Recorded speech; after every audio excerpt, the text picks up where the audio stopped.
Manila ako dati, matagal akong tumira dyan. Makinig kayo. Obserbahan ko yung Top Avenue na yan kasi nagtrabaho ako sa banda dyan.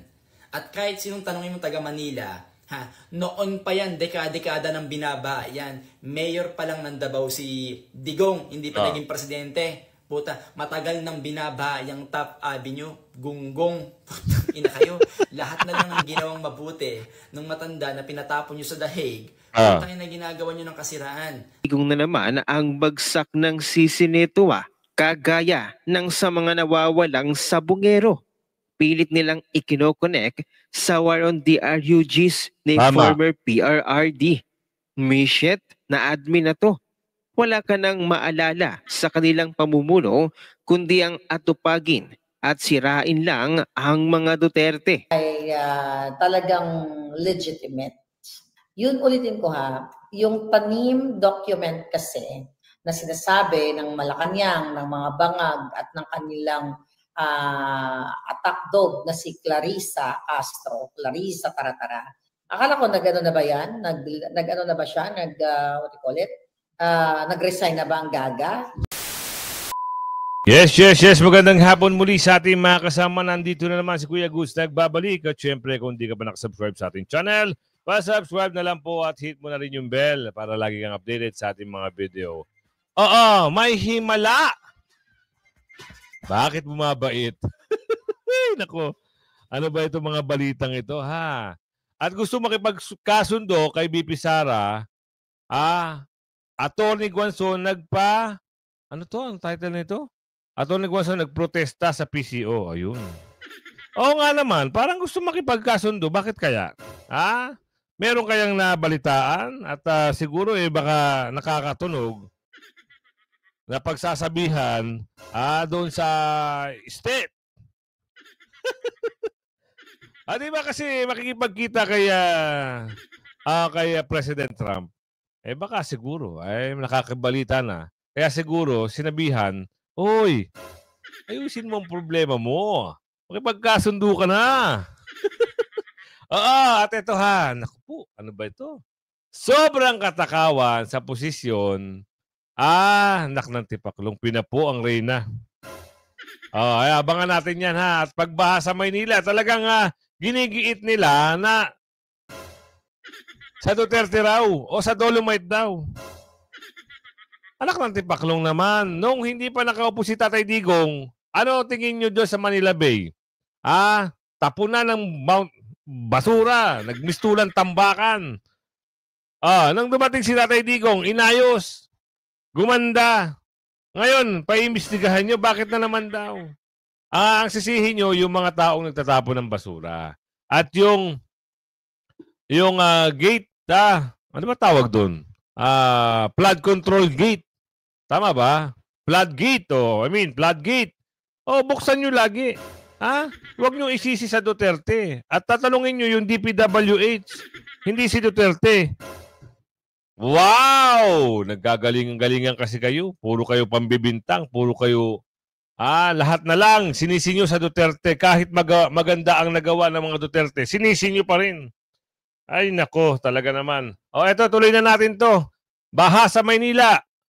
May lihim na, may himala. Bakit bumait? Eto, pasok. PCO binawi ang utos laban kay Eden Santos. Si Eden Santos ng Net25 ay mananatili sa Malacanang Beach matapos bawiin ng PCO ang dating hiling na alisin ang reporter. Sinabing overreach ito, ayon kay bagong PCO Secretary Dave Gomez.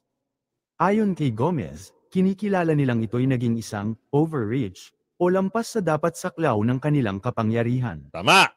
Sa halip na pagpapalit, iginiit ng PCO na ang dapat unahin ay ang maayos na pagsunod sa protocols para sa media coverage sa palasyo. We are withdrawing the request, pahayag ni Gomez. Matatandaang umani ng batikos mula sa media at publiko ang naunang panawagan para tanggalin si Santos, na ikinababahala ng ilan bilang banta sa press freedom. Sa bagong pahayag, tila naghahabol ng linaw at pagsasaayos ang PCO sa harap ng kontrobersya. Kasunod nito dahil sa tila takot ni Yusek Claire Castro, naghain siya ng courtesy resignation.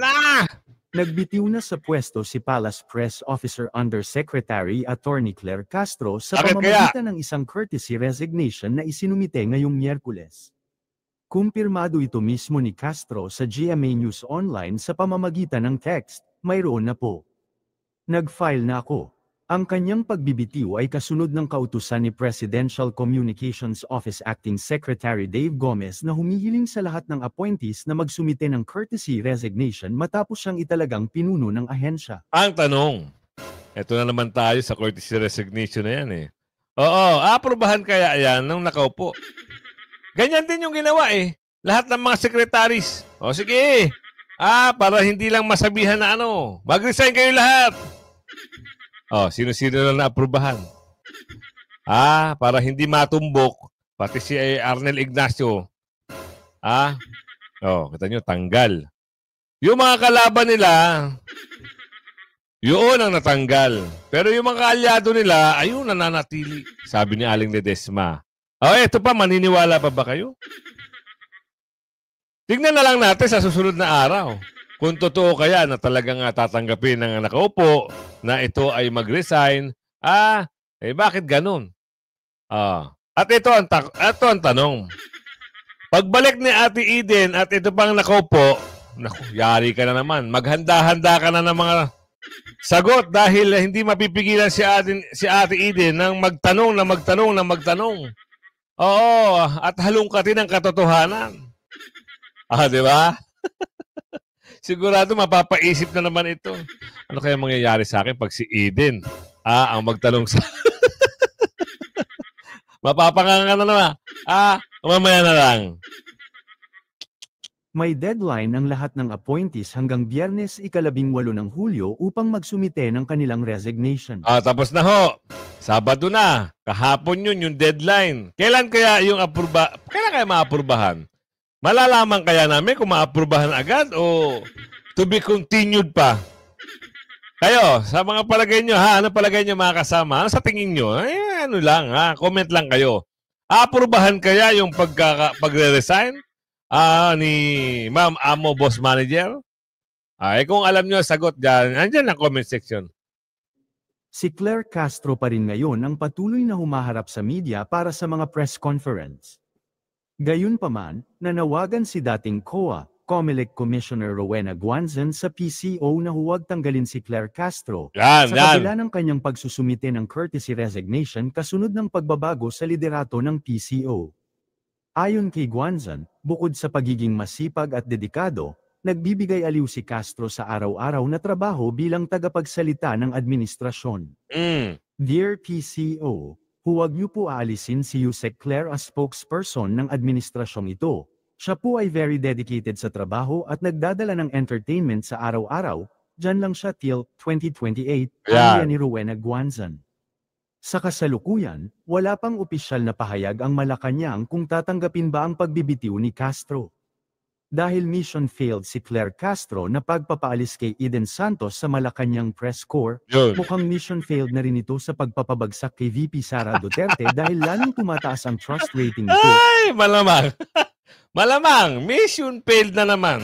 Kasi, hindi natin alam kung sino ang nag-isip na alisin O kasi nabalita na lang na ipinatatanggal. Di ba, biglang pumutok yung issue na yun. Si Ate Eden ay pinatatanggal dito sa Palace, Malacanang Palace, yung mga media reporter. Ano nangyari?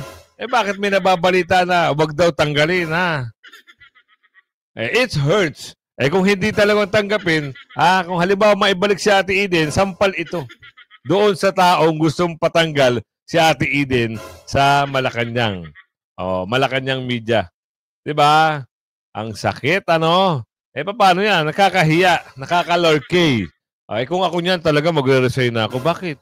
Hindi ko nasa tuparan yung mga gusto ko Nakakahiya lalo na pag eto bumanat si Ate Eden, tanungin siya ng tanungin. Tapos yung tanong hindi maabutan ng pag-iisip. Nagigets no? Yung tanong ni Ate Eden ay hindi kaya ng pag-iisip, nung sasagot, mahirap nga naman sagutin pag hindi alam yung mga sagot. Diba? At si Marcos Jr. naman ay bumababa. Kaya naman, nagpapahiwatig na lang daw ang Marcos na makipagsundo kay VP Sara Yan na. Duterte. Ayon kasi sa ulat ay, hindi daw isinasara ni Marcos ang kanyang mga pintuan kay Vice Presidente Sara Duterte sa mga tuntunin Ito ng naman kanyang tayo mga Ito naman tayo Kung dati niyo pa ginawa yan, hindi niyo pinakulong si Tatay Digong, ha? Hindi niyo pinalipad si Tatay Digong sa dahig. Walang maraming usapin. Kaso, it's too late, ha? Sabi nga ng mga kababayan nating OFW, kayo ang problema ng bayan.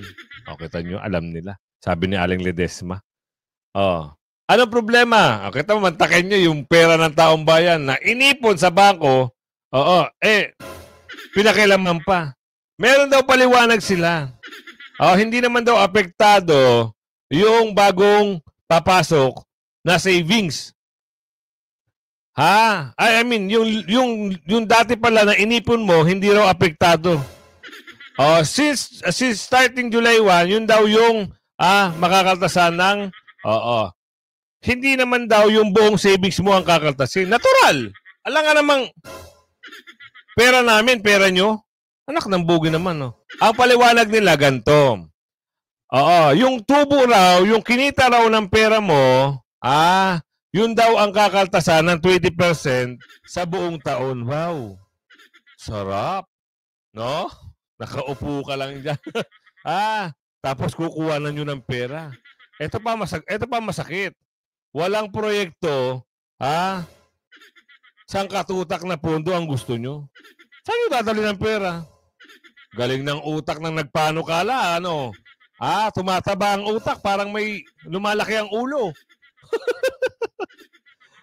Di ba? Ang laki ng utak nyo. Pera ng taong bayan, pakikilaman nyo. buluhang rekomendasyon upang malutas ang mga isyu tungkol sa bansa. Ginawa ni Claire Castro ang pahayag ng tugunan ang pahayag ng tagapagsalita ni Duterte na si Ruth Costello na isang disservice sa mga Pilipino ang pagiging out of the loop ng Vice-Presidente. Ipinunto ni Castro na lahat ng makabuluhang mungkahi na nagmumula sa Vice-Presidente ay malugod na tinatanggap, idinagdag na handa si Marcos na makinig sa kanila. On the part of the palace, welcome po kung anuman po ang suhestyon na makabuluhan, magandang suhestyon na magmumula sa OVP, sabi ni Claire Castro. Alam nyo, ito lang hindi naman sana magkakaroon ng problema Pinasukan ng mga third party. Sino-sino ang mga nakisawsaw. Dapat ang Pangulo lang. Siya ang nagmamando. Ang problema, sabi ni Aling Ledesma, may ibang tao. Although, kamag-anak, hindi ko alam, sabi ni Aling Ledesma, dapat, kung sino ang niluklok at hinalal, yun, dapat buo ang loob mo, magmando sa isang bansa. Ayun lang, sabi niya. Diba? Oo nga naman. Meron namang pagkakahawig. Imagine niyo, tahimik lang yung mama ngayon Pero, sa kanya ang utos. Bakit? Kita nyo, meron naman siyang attack dog na pinakawalan. Yung bagong muka na parte ng Bicol. Ano ba yun? Bicol ba yun? Yun yung umaatake ngayon kay Tatay Digong, kay VP Sara. At yun na naman ang umaharap diyan, sa mga interview, kilala niyo yun. Sabi nila, ano daw yun Ano bang tawag dun? Magaling daw yun. Saan? Hindi ko alam kung saan magaling yun. Ito na. Yun din yung nag-isip na ano ba yun? Imbestigahan ang Dolomite. Siya rin ang nag-isip nun. Yung bagong mukha na yun. Yung attack dog ni Balulong. Eto, pasok natin to. Ano yan? Nagmistulang ilog ang kahabaan ng Taft Avenue sa Maynila ngayong Sabado ng umaga, kung saan gutter deep ang baha, bunsod ng malakas na buhos ng ulan, dala ng habagat na pinalakas ng bagyong Krising. Pero ang Marcos administration abay naghanap ng masisisi. Parang kay dating Pangulong Duterte na naman isisisi ang pagbahas sa Manila. Ayon kasi kay Representative Ridon, sinabing pampalala ng baha sa Maynila ang Dolomite Beach. Ibinahagi ni Bicol Saro Representative Terry Ridon ang masamang epekto umano ng Dolomite Beach sa Maynila. Ayon sa kanya ay cosmetic project lamang ang Dolomite Beach at mas madami umano itong masamang epekto kaysa sa mabuti. Dahil dito ay balak niyang imbestigahan Oh, sa yan, di ba? Kamara Sabi ko sa inyo. ang nasabing proyekto. Ayon sa kanyang statement, kailangan ba talagang ginawa ito nung panahon na yon? Pangalawa, yung cost nito at pangatlo, yung actual na impact nito sa pagbabaha sa Metro Manila. Ito ha, sasagutin niya ng isang residente ng Maynila. Dekada na nangyayari yan. Wala pang Dolomite. Kuya Goods, totoo ba yan? Ito nasa video. Hindi tayo gumagawa ng kwento. At ito, sinasabi ng mabang ito, sampal ito doon sa nag-aakusa kay Tatay Digong. Na dahil daw sa Dolomite, binaha ang mga Kamaynilaan. Wow naman. Ay, papasok ko para maniwala kayo ha. Hindi tayo pwede maggawa-gawa lang ng kwento dito. Na to, putang nakakatawa yung mga pinagagawa ng mga animal na to. Paiimbestigahan daw nila yung Dolomite Beach. O, yung pinalinis ni Duterte na hanggang ngayon maganda at malinis pa rin.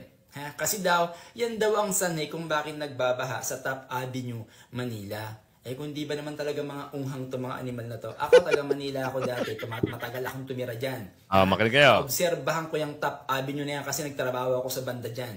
At kahit sinong tanongin mo taga Manila, noon pa yan, dekada ng binaba. Yan, mayor pa lang ng Davao si Digong, hindi pa naging presidente. Puta, matagal nang binaba yung Top Avenue, gunggong. Putang ina kayo.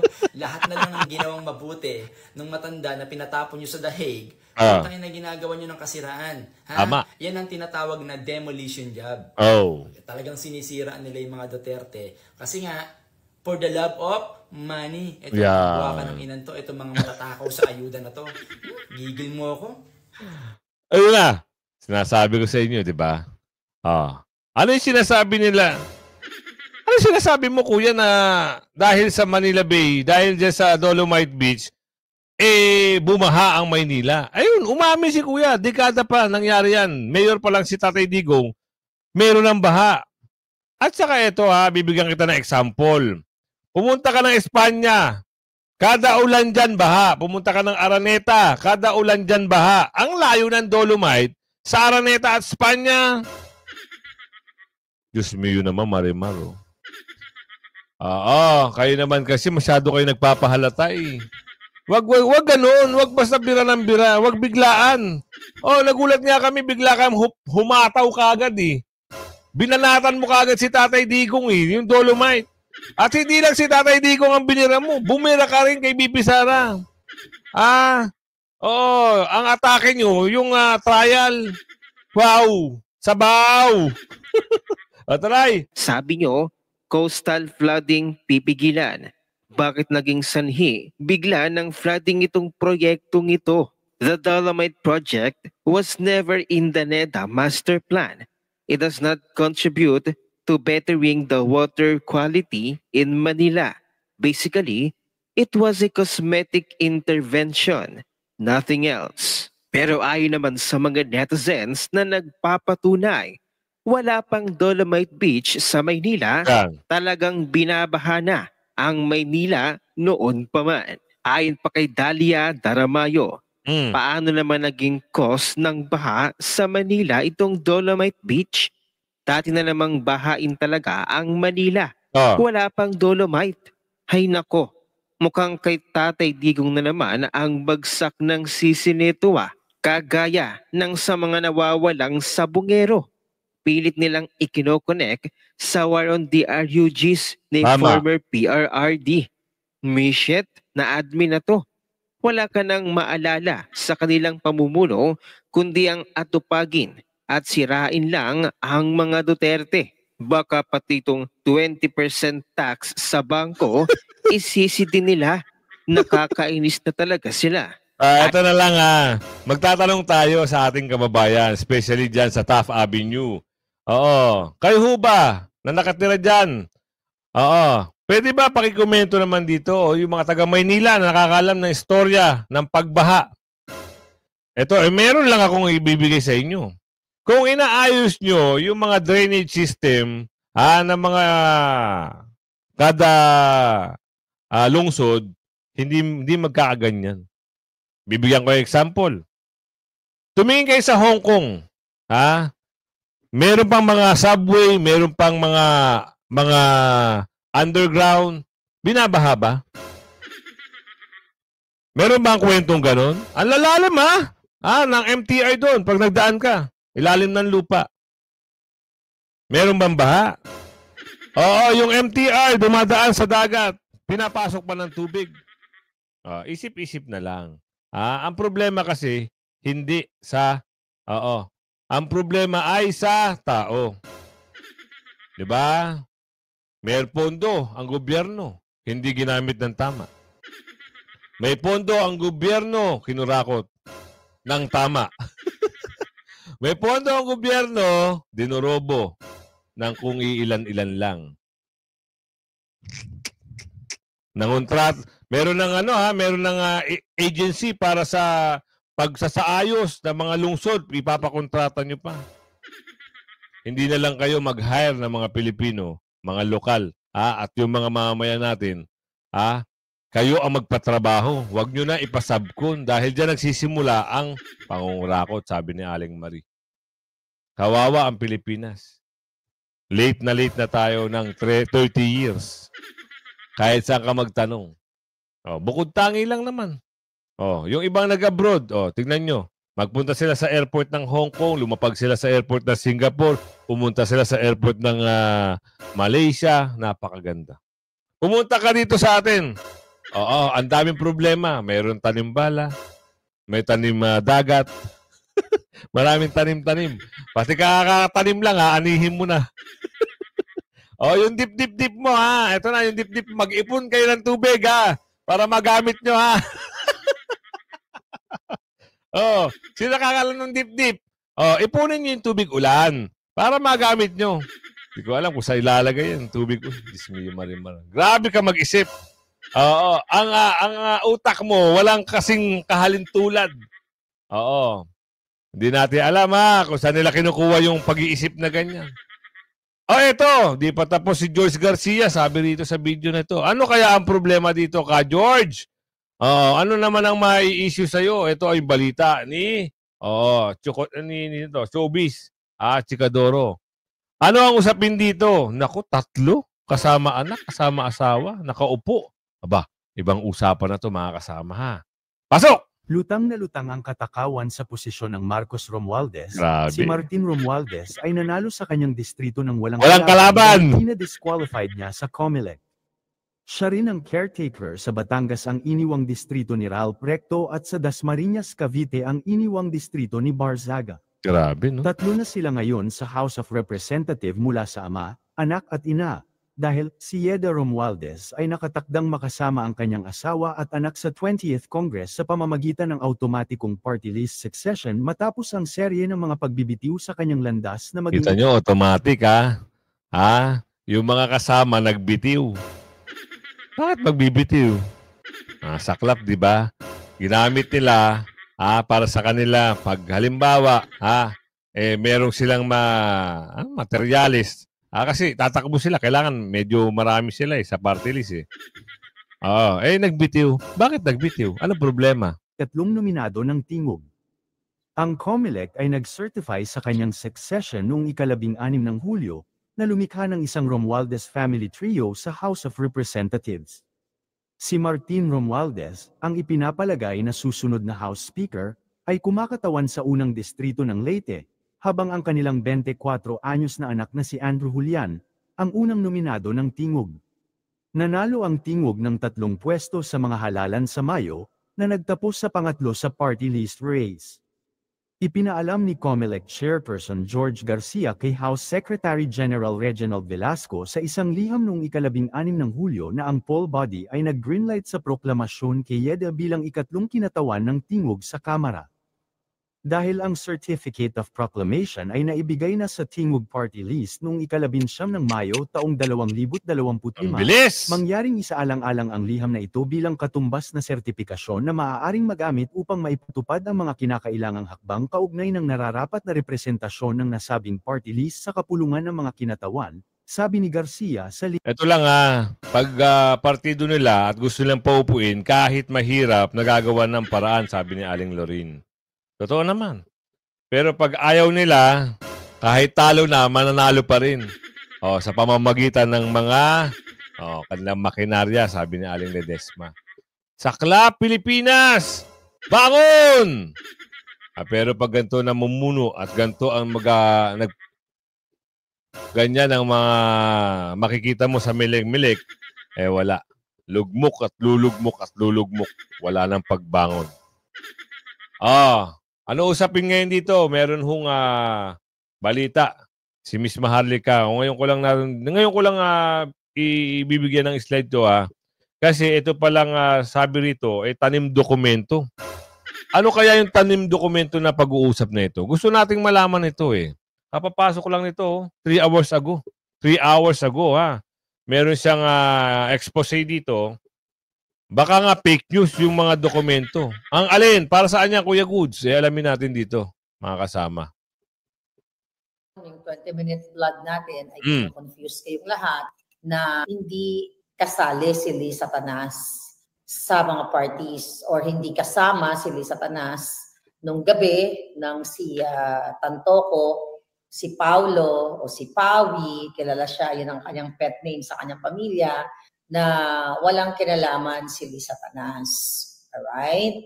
Mga kababayan, ipinaliwanag ni Dean Chase kahapon at napag-usapan din namin yung nagkita kami na yung kanyang dokumento, okay, actually ay talagang legitimate. Yun ulitin ko yung tanim document kasi na sinasabi ng Malacanang, ng mga bangag at ng kanilang attack dog na si Clarissa Castro, Clarissa Taratara. Akala ko nag-ano na ba yan? Nag-ano na ba siya? What do you call it? Nag-resign na ba ang Gaga? Ba't ganun pa man? Yung pinapakita nila talagang document, okay, yun ay edited. Okay? Ulitin ko po hindi yun ang pinapakita ni Dean Chase. Dito sa mga law enforcement agency personnel or officers, alam nyo naman yan kapag nagli-leak ng dokumento ang isang opisyal ng gobyerno. Okay? May tinatakpan yan. Or tatanggalin niya yung, I just don't know kung ano yung term, siguro sa layman's term, yung identifiers na, di ba kapag nag-log in ang isang officer sa computer system, meron yung digital signature, di ba? May mga naiiwan yan, may mga bakas yan, may mga footprints kung ano pa man na nalalaman kung sino ang nagbukas. Okay? Ng computer at kumuha ng dokumento na patungkol kay Tantoco, kaya naman ang mga not whistleblowers, there are also whistleblowers. Kaya itong mga police na ito na nagbibigay ng impormasyon, whether sa Pilipinas or sa Amerika, minimake sure nila na hindi perfect yung ibibigay nilang dokumento. Kasi nga, when I say hindi perfect, pwedeng takpan yung pangalan nila, may buburahin or something like that. Okay? Pero yung ipinakita talaga, yung tanim dokumento na pinapakita ng Malacanang, it's real tanim. Kasi naalala ko, may nag-send din sa amin yan. Okay? May nag-send din sa amin ng dokumento na yan na sabi, Miss Marlica, ito, document what do you think? Kasama ko pa maliban kay Dean, may document, dalawa yung document na yan. Magkasama kami ni Spokes Harry, nasa Hague ako niyan. Pinakita ko, Harry, ito, may sinend sa atin. Tapos syempre si Harry excited, dahil syempre kapag usapang bangag na talagang magpapalubog sa mga bangag, excited kami lahat. Pero sabi ko, Spokes, tanim yan. Sabi ko ng gano'n, hindi natin pwedeng i-share yan. Tanim yan, kako, tanim. Dahil yung font, pinag-compare namin, ganyan-ganyan. Pero hindi po yun ang pinakita ni Dean. Okay? Hindi yun pinakita ni Dean. Kaya yung sinasabi ngayon ng Bangag Administration, okay, pang-confuse nga sa inyo para sabihin nila na kung fake nga naman yung documents na sinasabi nila, so ibig sabihin, okay, wala bang ito kasi, walang namatay na tantoko, walang nag-addictus. Kasi kung papansinin ninyo, mga kababayan, never ever in-acknowledge ng bangag, ni Lisa Tanas, ni Clarissa, o ng kahit anong ahensya na may namatay sa Beverly Hills. Agoy. Okay? Legit mga documents si Dean Chase kasi may watermark. O, nakita ko yung papaliwan kasi nasa fraud department siya. Pumunta ako sa kanyang sa office niya. So, tinignan ko tuloy. Kaya nga itong binigay naman sa akin, ito sa coroner's office, to sa medical. Wala nga, kaya tinignan ko kung may watermark. Wala nga ito sa akin yung binigay nung a few days before inilabas ng coroner's office yung kanilang yung kanilang report, di ba? Ito talaga walang ito may pirma, pirma. Ito dokumento to kasi minail to sa akin Hindi ito galing sa email. Kundi minail talaga to sa akin. Pero ganito, mga kababayan, tignan ninyo, sabi ko nga sa inyo, mapagmatsyag kayo, maging matalino tayong lahat dahil ang gobyernong bangag ay nililito kayo. Hindi nila sinabi na, I'm sorry sa kababayan nating namatay na si Paulo Tantoco, di ba, na siya ay namatay sa Beverly Hills sa Hilton Hotel, at since ito may accident ang pagkamatay. Aksidente. Dito tayo tututok. Aksidente, then may Coca-Cola o may polvoron. Hindi ba bilang isang gobyerno na bangag, o Marcos, sige, isang Marcos na bangag, si Paulo Tantoco ay asawa lang naman ng Deputy Secretary ng Office of the President. Okay? Na si Dina Tantoco, hindi ba? Dito kayo. Okay, sige. Sige, ganito gawin natin. Totoong may dokumentong nag-leak na peke o may dinagdag. Okay? Pero hindi ako nag-post niyan, hindi rin nag-post si Din yan. Ang tawag dyan ay tanim dokumento, tanim fake news. Nako. Now, doon na tayo papasok. Okay? Kasi naglabas na yung coroner's office na may namatay na isang 44 years old na si Tantoco, okay? May namatay at may bangkay na inuwi sa Pilipinas kasi nga namatay sa Beverly Hills ay itong aksidente.